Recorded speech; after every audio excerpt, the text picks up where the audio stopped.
Bueno, si no avanzaron, les dejo un rato para que, aunque sea, traten de verlos.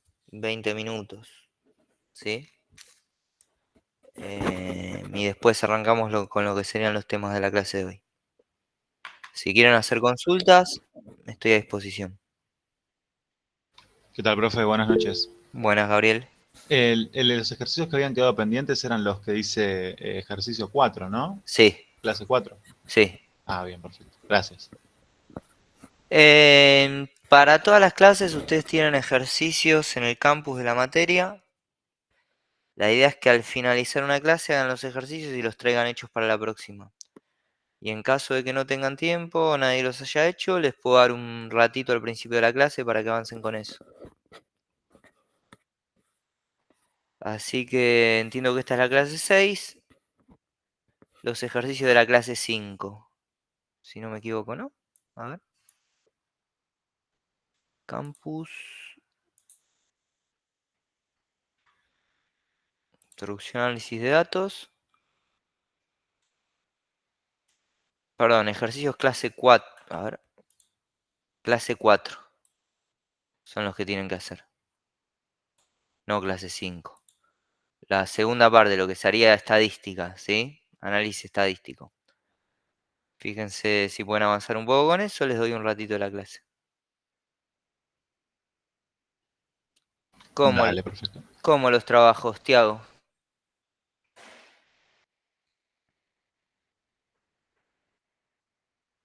¿Qué trabajos? Sí, la idea era si alguien lo había hecho y quería compartir compartir pantalla y tenía alguna duda, podíamos arrancar por ahí. O sea, vamos viendo en su pantalla qué fue lo que fueron haciendo, qué dudas tuvieron, qué resultados les dio. Lo vamos viendo entre todos. Y si no, como les digo, les dejo un rato para que avancen con eso. Y después tenemos que ver un tema, que es visualización de datos.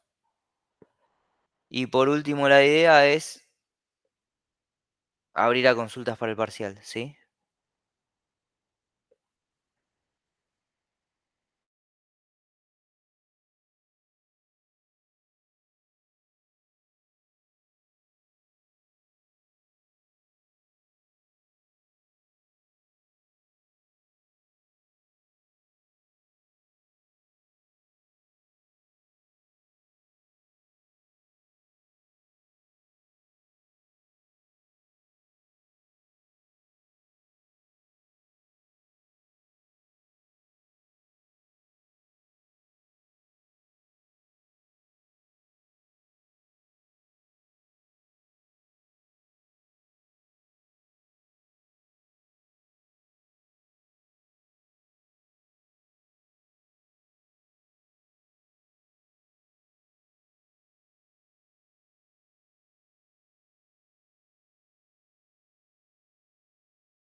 Buenas, Valentín. Sí, el parcial es teórico, efectivamente.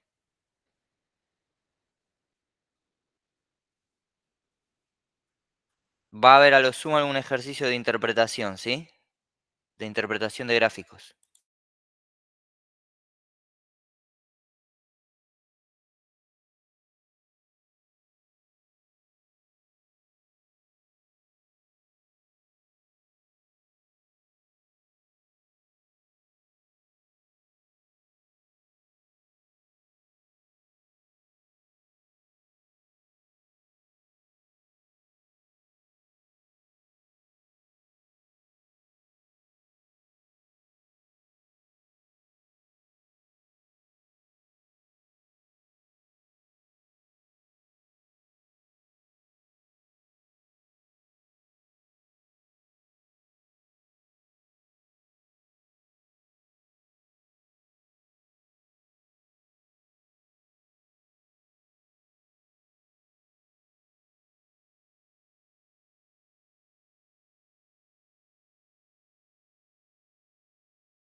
Valentín, el parcial se hace el mismo viernes, ¿sí? No es trabajo práctico.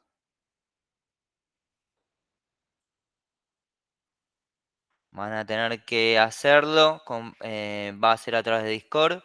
Van a tener que compartir pantalla, ¿sí? Van a tener que prender cámara, como en los parciales de otras materias que son virtuales. ¿Bien?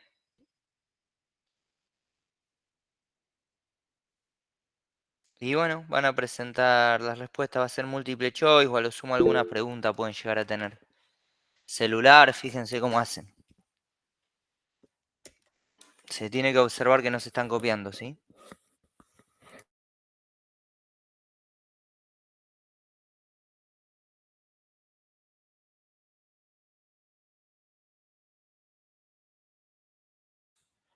Si hace falta, se puede ir presencial a la sede.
Bueno, ¿cómo vienen? ¿Pudieron avanzar algo?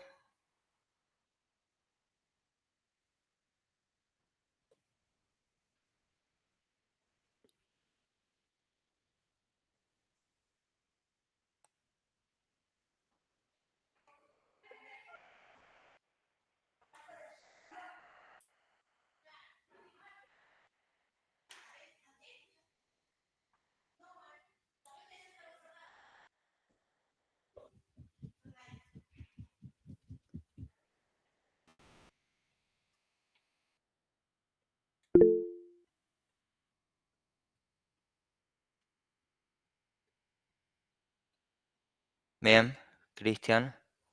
Y los ejercicios de la clase 4, miren que los ejercicios les van a servir para afianzar conceptos. No los subestimen. Si no los hacen ahora, los tendrán que hacer más adelante aparte.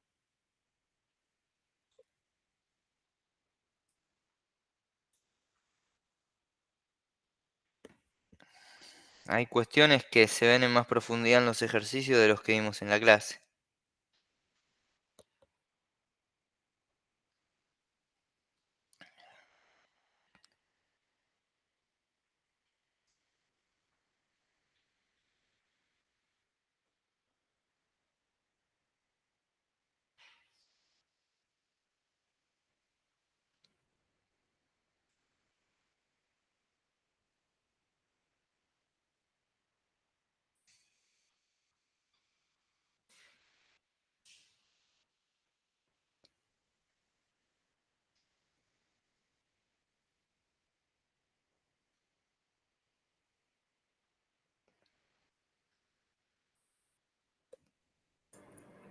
Profe, yo tenía una consulta del libro que nos había dicho, el de McKinney, ¿no? El que está en bibliografía.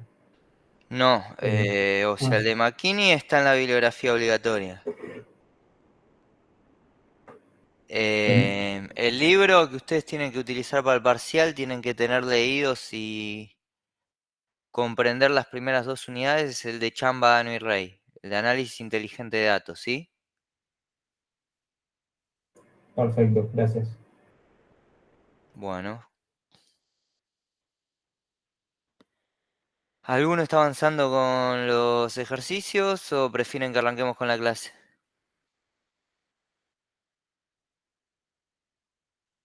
Yo por mi parte prefiero que arranquemos.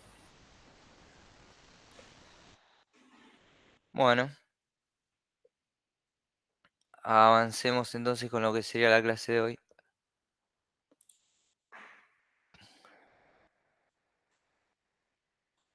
Hoy vamos a ver un tema que es visualización de datos, ¿sí? Está el Colab, se los comparto. ¿Cuál es la idea de la visualización de datos? Bueno, la idea un poco es resumir información, como nos pasaba la clase pasada con las medidas de tendencia central. ¿Se acuerdan la media, la mediana y la moda? Que la idea era resumir información a través de una medida. En este caso, a través de un gráfico, podemos resumir mucha información y hacerla intuitiva al ojo humano, ¿sí? Pero obviamente hay que tener cierto marco, cierta comprensión de qué es lo que nos está planteando el gráfico para comprender qué es lo que está sucediendo, ¿bien? O qué es lo que estamos observando. Cuanto más entrenado se tenga el ojo, seguramente vamos a tener mayor capacidad de interpretar lo que está sucediendo en un gráfico.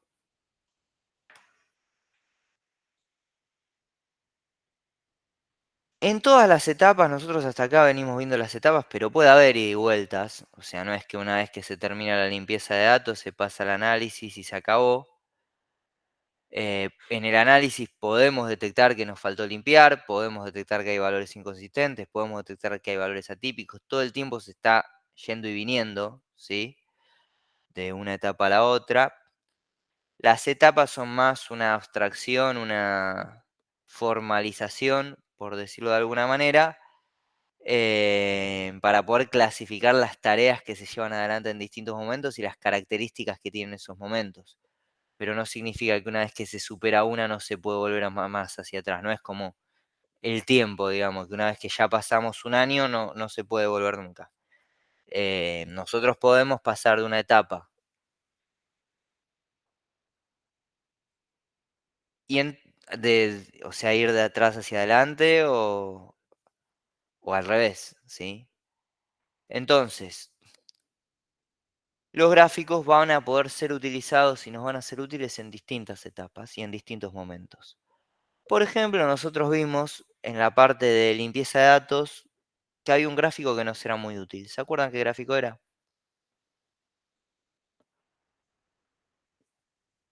¿El de barras puede ser? No.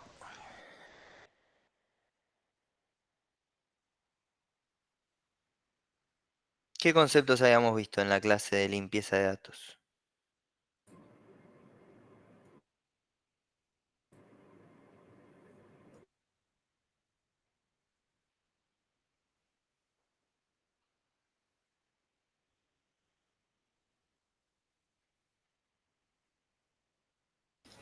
O sea, creo que sé a cuál se refiere, pero no me acuerdo el nombre. Era ese que se veía si De estaban cajas los y datos bigotes. aislados y eso. El de cajas Eh, y bigotes. sí, sí, correcto. Bien franco y no sé quién era la otra persona que estaba hablando, pero es correcto lo que estaba diciendo. Nosotros habíamos visto, por ejemplo, que en la limpieza de datos nos podía servir un gráfico puntual, que era el gráfico de cajas. Ahora lo vamos a repasar bastante en la clase de hoy, para observar qué estaba pasando con la distribución de los datos y puntualmente con un problema particular que eran los valores atípicos, los valores outliers o valores extremos, ¿sí? Después, en otras etapas podremos tener otro tipo de gráficos que nos sirvan a resumir información. Seguramente en la visualización final de los datos querramos presentar un gráfico de líneas. Es muy común, por ejemplo, en el sector de las finanzas, utilizar gráficos de líneas para medir evolución de precios, ¿sí?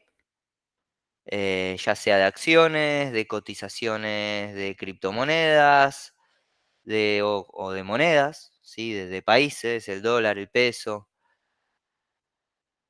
Pero hay otros gráficos que quizás no son tan populares, pero que a veces, a fin del análisis de datos, pueden ser útiles en distintos momentos, ¿bien? Entonces, desde el punto de vista de McKinney nos dice que es una de las tareas más importantes del análisis de datos, ¿sí?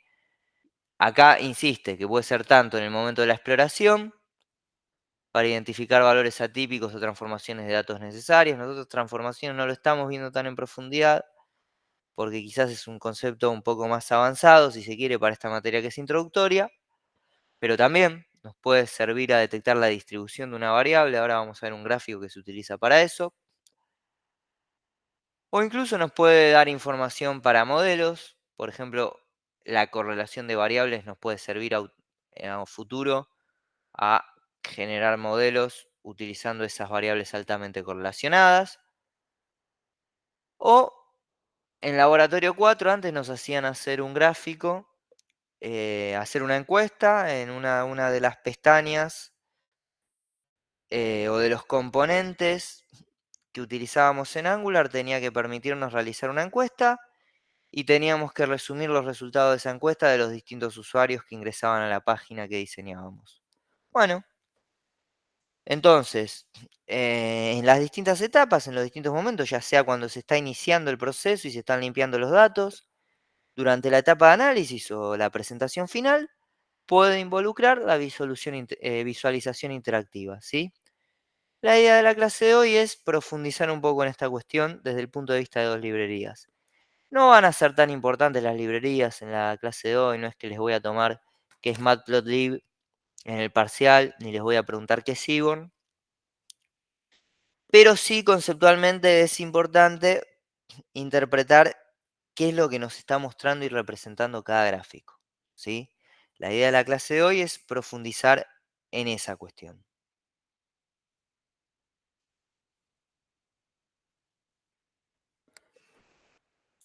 Entonces, partamos de Matplotlib. Voy a hacer un breve resumen, no es tan importante la tecnología, como les decía antes, pero les quiero hacer un comentario para que tengan un marco general, ¿sí?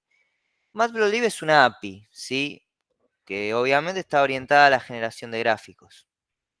nos va a permitir guardar gráficos, o sea, exportar los gráficos una vez generados. Tiene una convención que es PLT cuando se utiliza el módulo Pyplot, que es el que más vamos a utilizar nosotros. Y nos va a permitir utilizar tanto el paradigma funcional como el paradigma orientado a objetos. Estos dos eran conceptos del primer cuatrimestre. ¿Algunos de ustedes se acuerda del primer cuatrimestre el concepto de paradigma funcional a qué hacía referencia? A las funciones.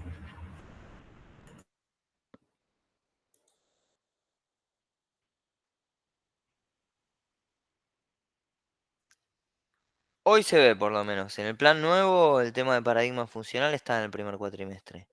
Había un concepto que era central en el paradigma funcional, que es el de ciudadanos de primera clase. Es decir, que las funciones deben ser tratadas como si fueran objetos. ¿Sí? No solo se utilizan funciones, sino que y esto quiere decir que, por ejemplo, tanto en JavaScript como en Python podemos asignar una función a una variable, podemos recibir en una función como parámetro otra función, o podemos retornar funciones como parámetros. Es decir, las funciones van a tener las mismas características, los mismos derechos que los otros tipos de objetos, ¿sí? A eso se refiere el concepto de paradigma funcional dentro de lo que sería el paradigma funcional de ciudadanos de primera clase. Claro, lambda, exactamente. Python es un lenguaje multiparadigma, esto ustedes ya lo saben, por lo que nos permite trabajar tanto con paradigma funcional como con paradigma orientado a objetos. ¿Bien?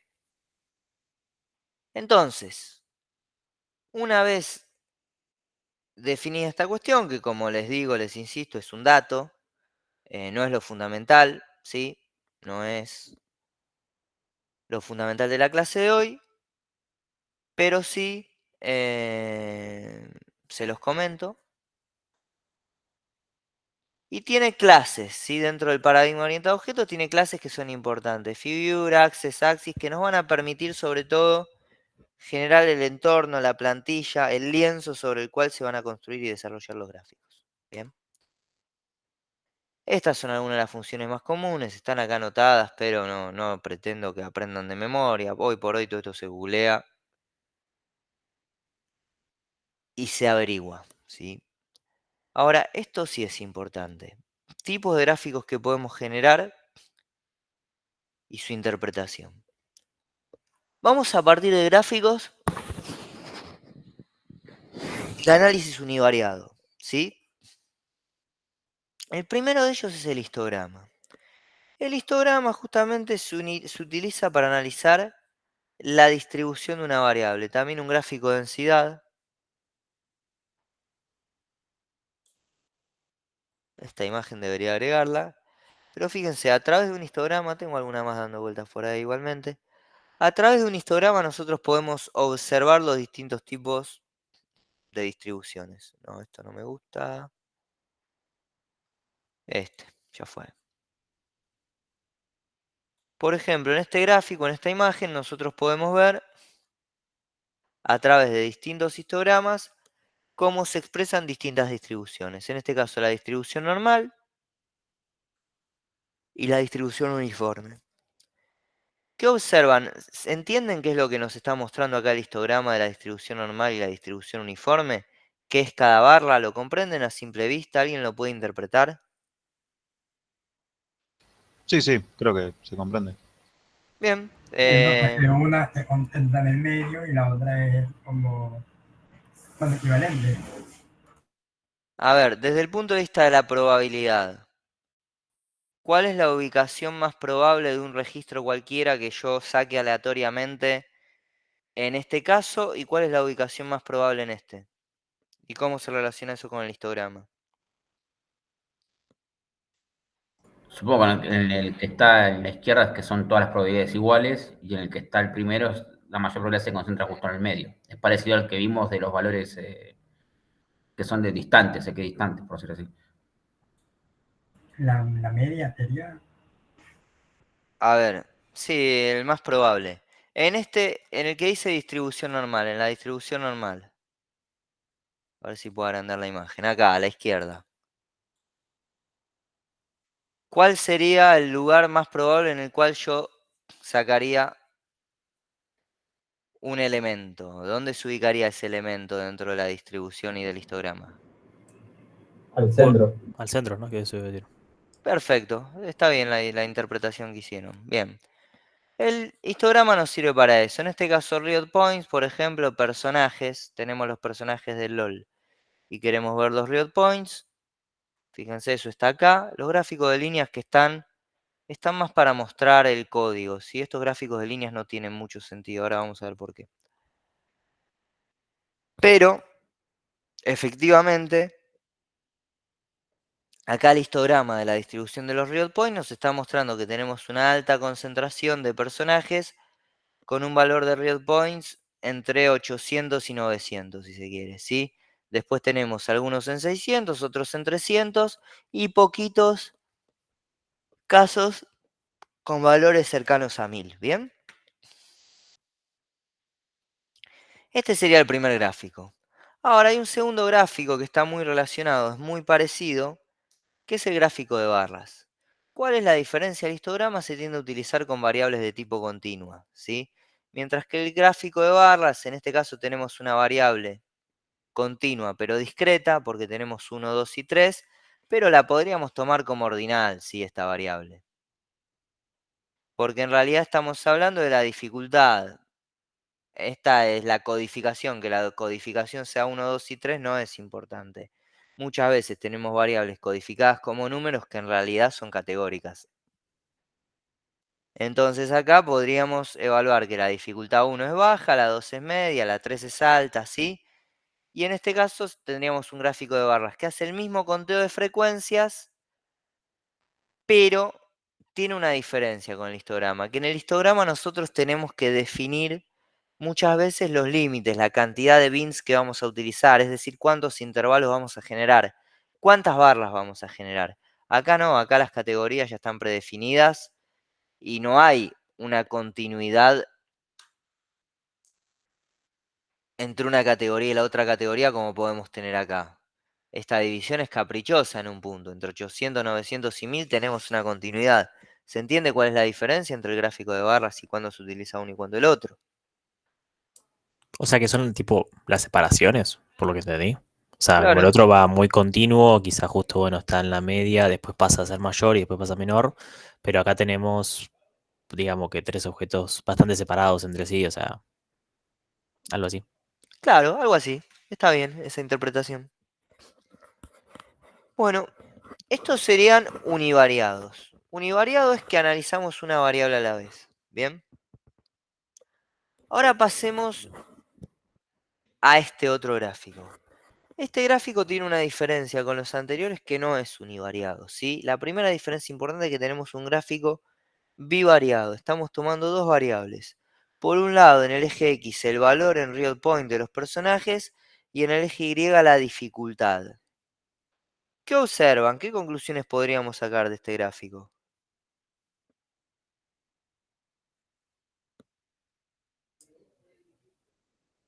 Supongo que los campeones más caros son los más difíciles de jugar. Sí, ¿por qué podríamos llegar a esa conclusión? Aunque es muy limitada esa conclusión acá en esto, pero ¿por qué? No sé, el que más barato es más fácil jugar porque el de 300 nunca hay punto en 3, en la dificultad 3. Está bien, sí, está bien. O sea, lo único que nos está mostrando importante este gráfico es que lo que dice no es tan interpretable así como está el scatter plot el diagrama de dispersión. Pero está bien lo que dice ahí el compañero, que en donde está el 3 y el 300 no hay ningún caso. Ahora, yo acá les dejé algunos gráficos que me parecen más. Por ejemplo, acá tenemos un scatter plot, pero el tamaño del punto es proporcional a la frecuencia. Es decir, aquellos registros en los que aquellos cruces de valores en los que tenemos mayor cantidad de registros, vamos a encontrar puntos de mayor tamaño. ¿Sí? Por ejemplo, acá entre 800 y 900 dificultad 2 es donde se encuentran la mayoría de los personajes, ¿observan? Este bloque es más representativo, Sí, ese es más interpretable porque te das cuenta que dependiendo de los niveles que tengamos, va cambiando más. En cambio, ese de los puntitos normales cuesta un poco más, digamos. Claro, exactamente. Es correcta la interpretación que están haciendo, ¿bien? Pasando el diagrama de dispersión tenemos el gráfico de líneas.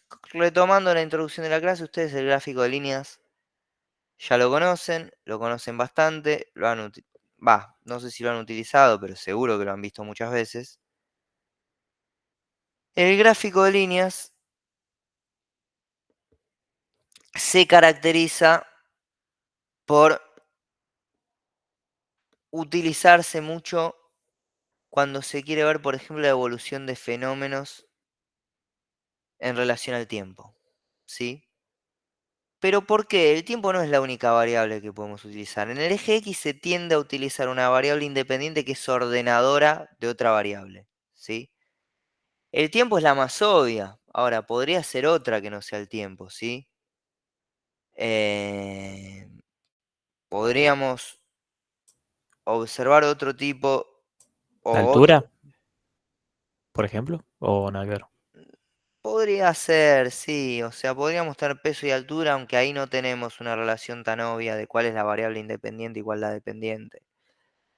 Pero podríamos buscar algún ejemplo de ese tipo en la cual, según la evolución de determinada variable, haya otra que crezca claramente.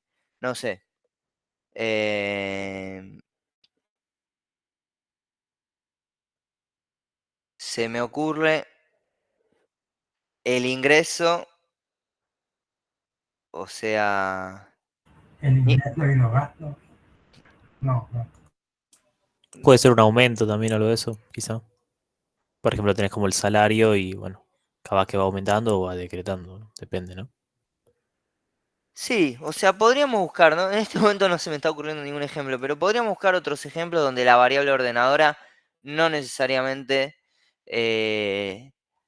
sea el tiempo. El tiempo es el ejemplo más fácil, el primero que se nos viene a la cabeza, donde tenemos una variable que es claramente dependiente. Todo depende del tiempo, ¿sí?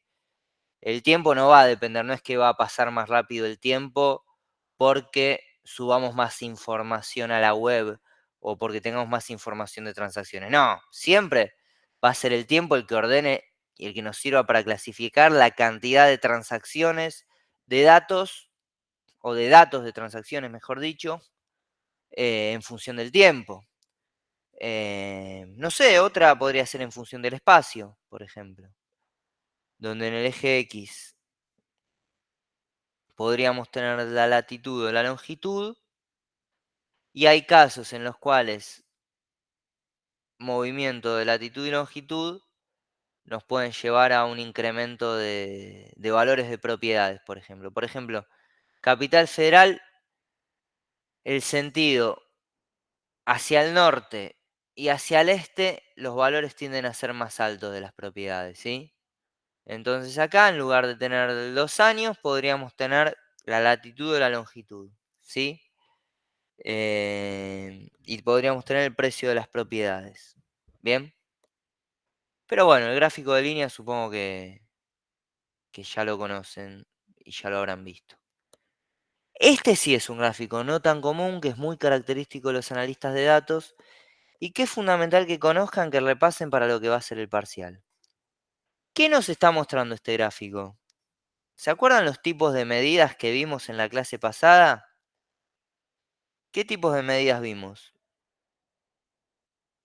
La moda Está bien, ¿qué era la moda? puede ser que sea como lo más, no sé cómo explicarlo, famoso, digamos, El valor que más se da. Creo. eso mismo. Bien, pero dentro de la clasificación que yo les había dado de tipos de medidas, ¿qué tipo de medida era la moda? Había 3 tipos de medidas que vimos en la clase pasada. Para repasar un poco para el parcial también. Esta es una cuestión importante para el parcial.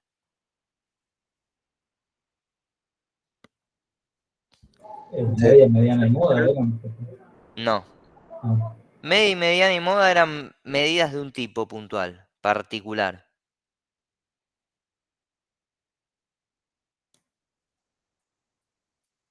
Medida de tendencia central, ¿puede ser? Exactamente. Bien. En este gráfico había otros dos tipos de medida, aparte de medida de tendencia central.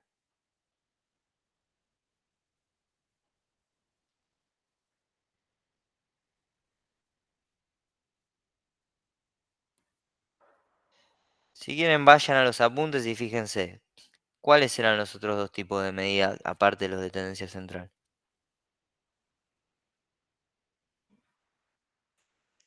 En el chat alguien había puesto dispersión. Dispersión y posición. Bien, dispersión y posición. El gráfico de cajas, en este gráfico de cajas, ¿qué tipo de medidas observan? ¿Qué tipo de medida nos están mostrando?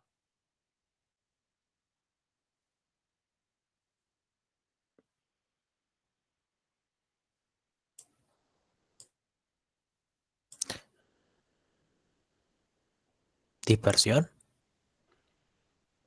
No.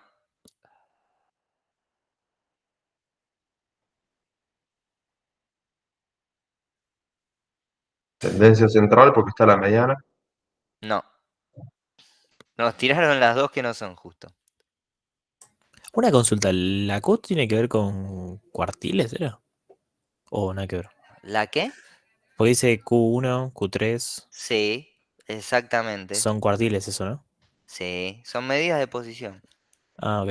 En el gráfico de cajas vamos a resumir las medidas de posición. Por eso la media, que es una medida de tendencia central, no se encuentra en el gráfico de cajas estándar, ¿sí? A veces la agregan con un signo más o con un rombo. Pero acá esta línea que estamos observando es la mediana, ¿sí? Los límites de la caja son el cuartil 1 y el cuartil 3.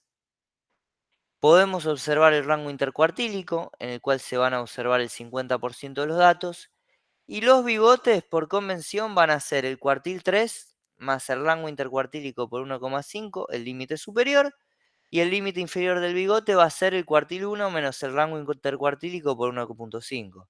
Siempre obvio que haya valores que lleguen hasta ese punto. Si se corta, por ejemplo, si el mínimo se corta en el 0, el bigote se va a cortar en el 0, ¿sí? Y los puntos que están por fuera de este rango van a ser tomados o interpretados como valores atípicos, ¿sí?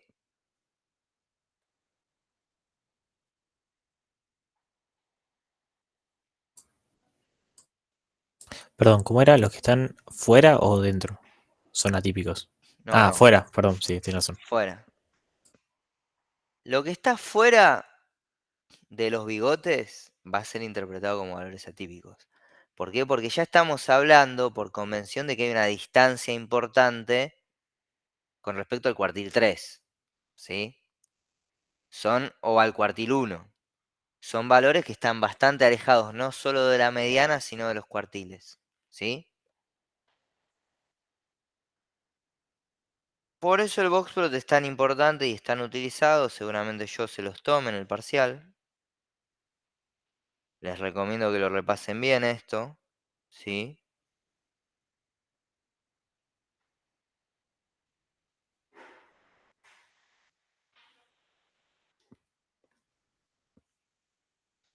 Y obviamente tener en cuenta cuál es la utilidad de este gráfico. Bien.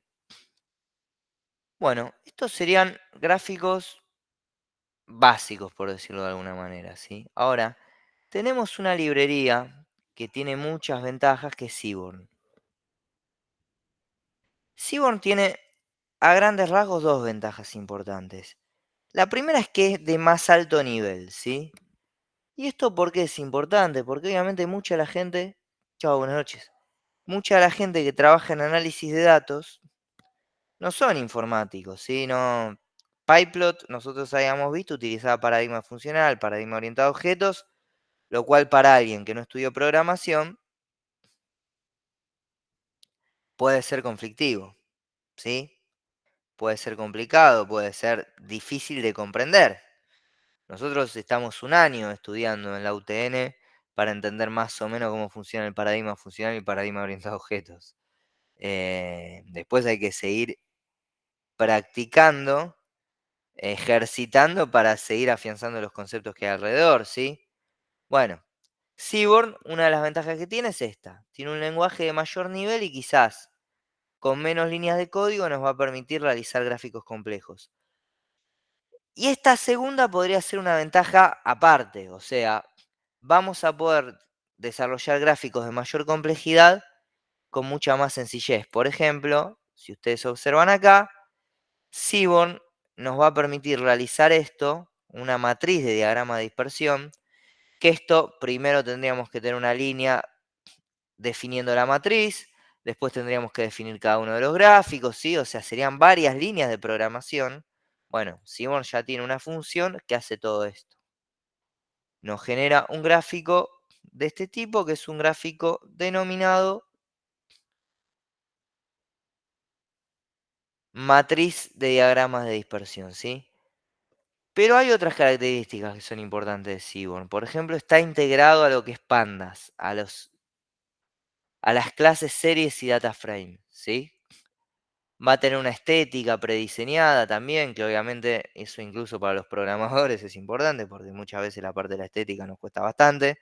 Nosotros no estudiamos diseño. Cuando laburamos en frontend mismo, la parte de la estética a veces es un problema. No tenemos una formación profesional en ese sentido. Y bueno, que haya una librería que nos facilita esta cuestión, obviamente es muy útil. Sí, así que esta sería una tercera ventaja también. Y a partir de ahí es que con código muy sencillo se pueden hacer gráficos de mayor complejidad. Por ejemplo, ¿qué observan en este gráfico? ¿Qué está sucediendo en la diagonal y en los cruces que no son la diagonal? ¿Qué tipo de gráficos hay? ¿Dónde estaba acá? Bueno, acá está explicado igualmente. Pero pueden observar lo que dice acá. En la diagonal tenemos histogramas. ¿Se entiende por qué en la diagonal hay histogramas y en el resto de los lugares gráficos de dispersión? A ver si podemos razonar entre todos esta cuestión. Porque los histogramas te muestran los valores que más se dan y los de dispersión son más atípicos, No. ¿no?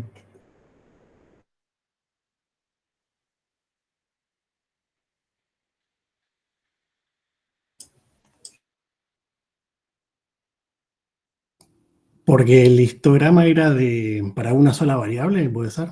Bien, ¿quién habló ahí? Yo, Maxi. Maximiliano, perfecto. Una ¿Y, variable continua. y por qué tenemos una sola variable en las diagonales? Pues coincidía que era la misma variable, ¿no? Exactamente, porque va a ser el mismo valor en el eje Y y en el eje X. En cambio, en los demás espacios vamos a tener un gráfico que va a graficar, valga la redundancia, la relación entre las variables que se cruzan en cada posición, ¿sí? Después tenemos otro gráfico que vamos a hacer con mucha sencillez, que este ya lo vimos la clase pasada. ¿Se acuerdan que era esto?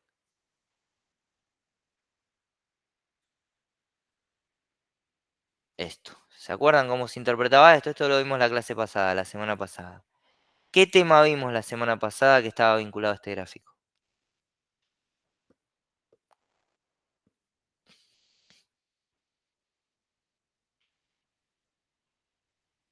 Era relación de identidad, algo así.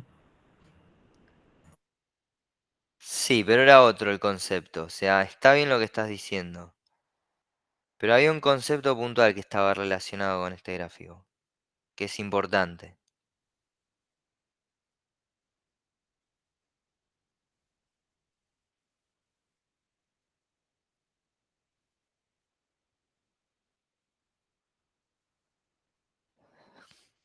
¿No era lo de covarianza, puede ser? Bien, por ahí va. No exactamente covarianza, pero está relacionado con la covarianza. ¿Sí? ¿Qué es el concepto de correlación? Este gráfico nos muestra correlación entre variables. Pregunta de parcial, ¿cuál es la relación entre la correlación y la covarianza?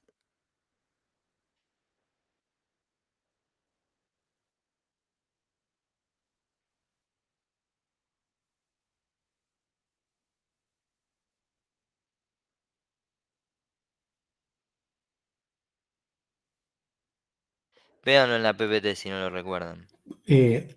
No me acuerdo, capaz que nada que ver, ¿no? Pero no era que si te daba la covarianza tendía a 1, era que eran variables correlacionadas, y si tendía a -1, eran inversamente algo así, ¿no? Si era 0, era que no eran variables independientes, ¿puede ser eso? Sí, por ahí vas. Por ahí vas. O sea, si tendía al -1, era que eran inversa, digamos, no me acuerdo cómo decirlo. Como que si una subía, la otra bajaba, de manera proporcional. Si tendía a 1, era que si una aumentaba, la otra también. Bien, Y y si si... tendía a 0, eran independientes, no había relación, digamos, directa. Exactamente, pero ese concepto no era covarianza, era correlación. Claro, claro, el de la... Porque la correlación es la covarianza estandarizada, ¿sí? Entre -1 y 1, mientras que la covarianza puede estar en un rango de datos que va a tener, en un rango de valores que va a tener que ver con el rango de valores que tenga la variable original. Que no necesariamente va a ser entre -1 y 1, puede ser entre menos infinito e infinito, ¿sí? Por eso mismo, la correlación al estar estandarizada nos va a permitir comparar relaciones lineales entre variables con distintas magnitudes, ¿sí? Todas estas variables tienen magnitudes distintas y sin embargo acá las estamos comparando. ¿Cuál es la asociación más fuerte que observan en sentido inverso y en sentido positivo, ¿sí? ¿Cuáles son las correlaciones más fuertes que observan?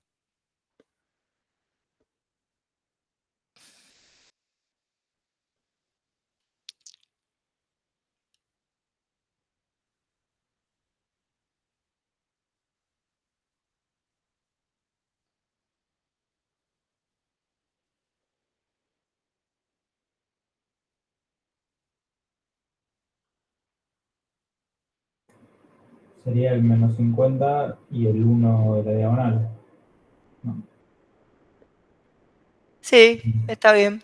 Es correcta la interpretación. El 1 no debería contar, pero si descartamos el 1, que es obvio, digamos, es una verdad de perogrullo, por decirlo de alguna manera, que una variable consigo misma va a tener una correlación de 1, Blue Essence y Real Points tienen la correlación más alta, ¿sí? Pero está bien la interpretación hecha. Fíjense en qué pocos pasos y este gráfico se hace con una sola línea. Después sí, tendrá muchos parámetros. Acá estamos eligiendo los colores, la cantidad de decimales. Pero fíjense que en una sola línea Seaborn hace este gráfico. O sea, Seaborn nos va a simplificar mucho lo que es la programación de gráficos. Después tenemos otro tipo de gráficos que les dejo de ejemplos, pero no son tan importantes. El cat plot, que no es cat de gatos, es cat de categoría. Es decir, es un gráfico para distintas categorías. Fíjense acá, para cada tipo de héroe tenemos gráficos de cajas según nivel de dificultad. Y podemos ver dónde se encuentra el 50% de los casos, valores atípicos, están los bigotes, etc. ¿Sí? Observan que estos son gráficos de cajas para cada nivel de dificultad de cada tipo de héroe. Y estamos observando el valor. En el eje Y está el valor, ¿sí? Sí, esos gráficos se usan también mucho en acciones, ¿no? En la bolsa. Puede ser, pero entiendo que hacen una mezcla entre lo que serían gráfico de líneas y gráfico de cajas, medio rara. Yo no soy especialista en esa cuestión, pero sí, algo de esto se usa. Después tenemos el violin plot, que el violin plot es un gráfico de cajas, lo que está en el centro, estos son bigotes, pero nos está mostrando también la densidad de la variable, la distribución, ¿sí? Que la caja por sí sola no nos permite profundizar en cuál es la distribución. Bien, por ejemplo, acá estamos viendo que la moda en Damage para los de dificultad 2 se encuentra en 3, ¿sí? Lo mismo para dificultad 3, mientras que para los de dificultad 1 la moda en damage y en daño se encuentran 2, ¿sí? Después tenemos el join plot, que son muchos gráficos juntos. Acá podemos ver correlación. ¿Interpretan dónde está la correlación? La línea del medio. Exactamente, ¿qué nos marca la línea del medio? Y la tendencia hacia arriba. Sí, hay una tendencia en que en la medida que una crece, la otra crece. Si fuera muy fuerte, la diagonal sería exactamente la diagonal del cuadrado, si esta tendencia fuera de 1, ¿sí? Ahora fíjense que está bastante moderada, es bastante agudo el ángulo que se forma.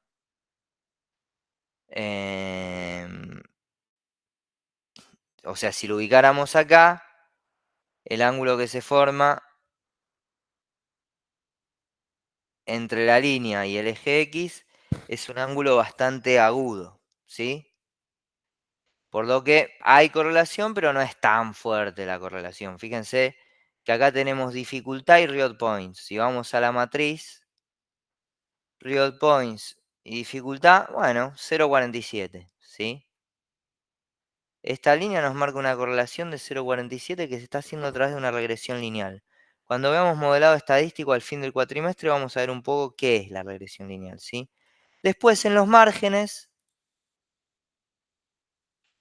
tenemos histogramas y tenemos gráficos de densidad junto a los histogramas. Y por último, tenemos el gráfico de enjambre. Bien, el gráfico de enjambre es un scatplot.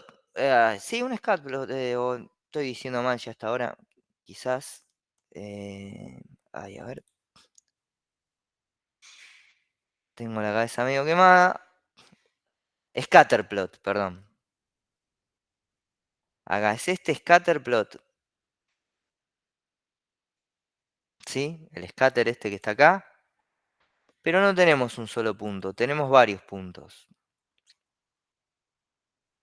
Por lo que podemos no solo ver dónde tenemos valores, sino la cantidad de registros que tenemos en esos valores, ¿sí?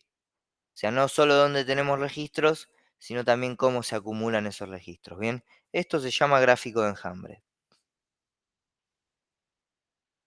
Bueno, preguntas. Hasta acá sería la clase de hoy. La idea es dedicar un rato ahora al repaso para el parcial. Profe, todos estos gráficos va a estar para la práctica, ¿sería? Sí, tienen algo de gráficos en la práctica. Si ustedes van al campus, materiales y exámenes, vamos por la unidad 4, ejercicios clase 5.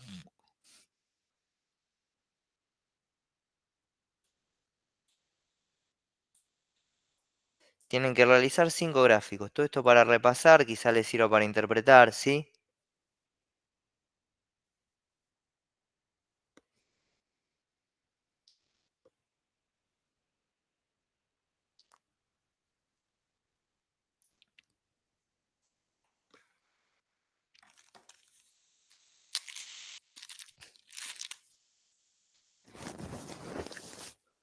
La idea... Sí, No, perdón. ¿quién estaba hablando? No, yo. Le iba a consultar algo del parcial nada más. Sí, decime. Usted al principio había dicho que teníamos que tener la primera y la segunda unidad del libro que está en material obligatorio, ¿puede ser? ¿El que es Sí, de Python? no, el otro. El otro, ok. La primera y la segunda, eso ya o sea, incluye todos los temas que va a abarcar el parcial. La mayor parte, Ok, todo lo demás está en los PDF. sí. Ok, genial, gracias. No, y en el libro de McKinney puede llegar a estar algo, ¿sí? Ok, Por ejemplo, la clase de hoy tiene más del libro de McKinney que del libro de Chamba, Dano y Rey. Eso no significa que sea claro, tan claro a nivel conceptual. Si quieren repasar cuestiones de conceptos, el libro de Chamadán y Rey me parece mejor. Si quieren repasar cuestiones más de la utilización de Python, el libro de McKinney es especial para eso.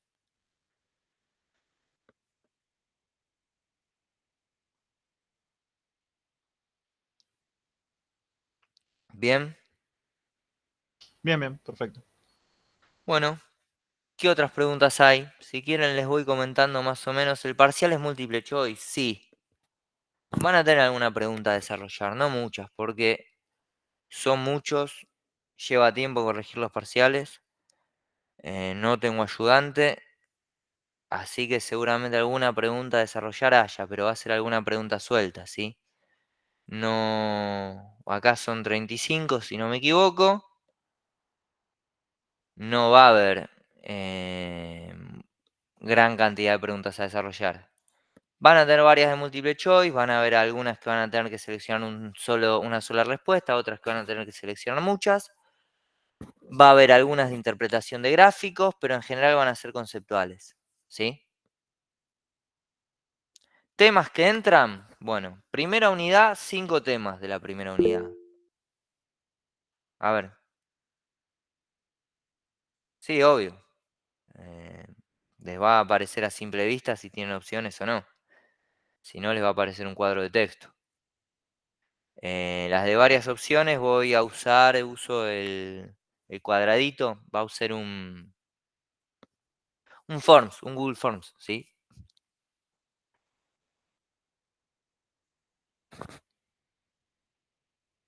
Bueno, les estaba comentando, de la unidad 1, temas que entran. Ley de los grandes números, teorema central del límite, ¿sí? ¿A qué apunta cada uno? Tipos de variables, categóricas, ordinales, cuantitativas discretas, cuantitativas continuas.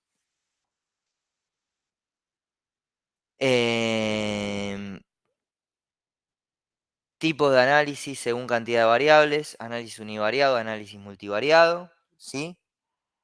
Entra también todo lo que sería la historia que va contando la unidad 1 o la PPT de la unidad 1, que es cómo llegamos a la actualidad al análisis de datos, ¿sí? O sea, la diferencia de paradigmas que hay entre el análisis de datos tradicional y la minería de datos, ¿bien? Todo eso quizás sobrevuela toda la cátedra o toda la materia. Lo profundizamos más que nada en la primera clase, pero es muy importante, ¿sí? Porque explica un poco lo que está pasando en la actualidad con respecto a lo que es la inteligencia artificial, el machine learning, etcétera, ¿sí? Y cómo hay paradigmas distintos que conviven.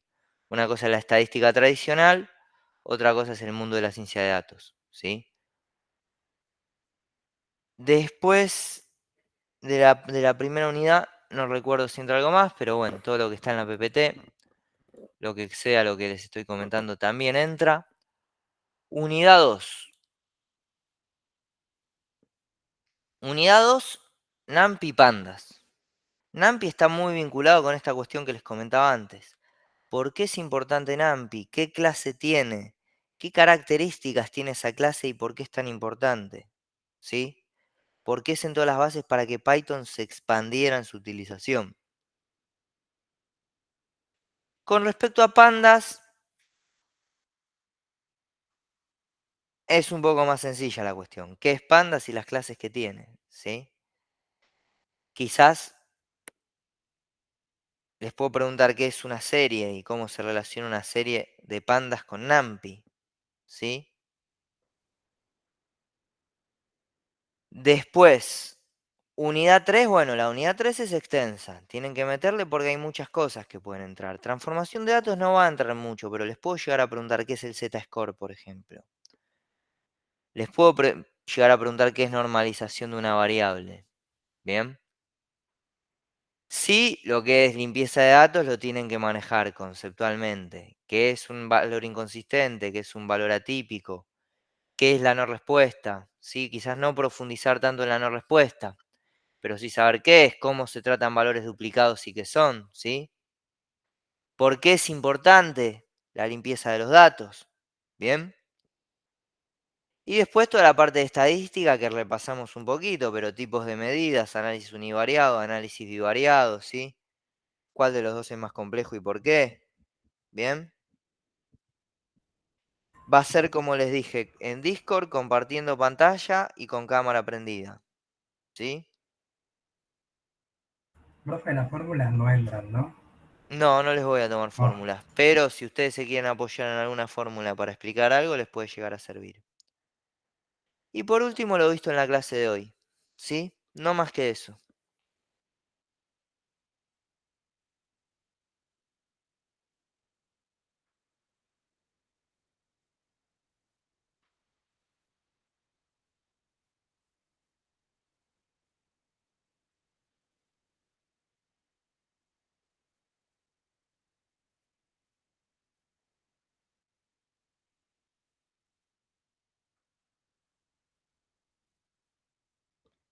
¿Preguntas?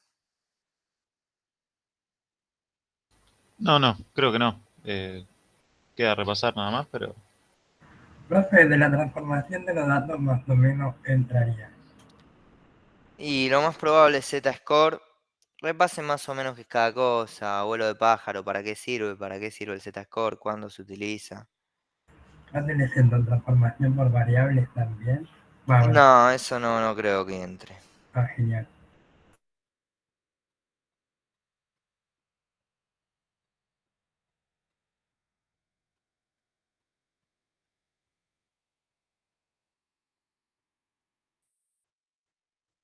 ¿Otras preguntas? Análisis de datos geoespacial. Voy a hacer. No entra eso. No lo vimos todavía, eso es para la segunda parte de la cursada. Ah, listo, listo.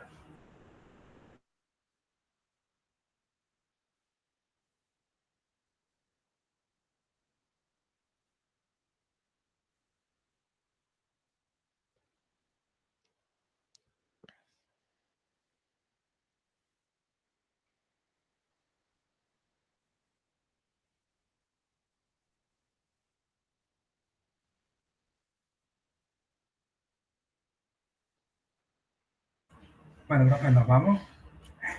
¿Qué? Terminó la clase, digamos, ya nos podemos ir. Sí, si no hay más consultas, la idea era dejarles este rato de la clase para si querían hacer consultas o algo. Si no, no hay drama, márquense el presente y pueden ir yendo, ¿sí? Profe, modelo parcial no hay, ¿no? No hay. Igualmente es teórico en gran parte. Van a tener que repasar lo visto hasta acá. dale. Bueno, muchas gracias, profe. Muy bien, Bueno, gracias. profe, que tenga buen fin de. Buen fin de... Nos vemos, buen fin de semana para ustedes también. Nos vemos.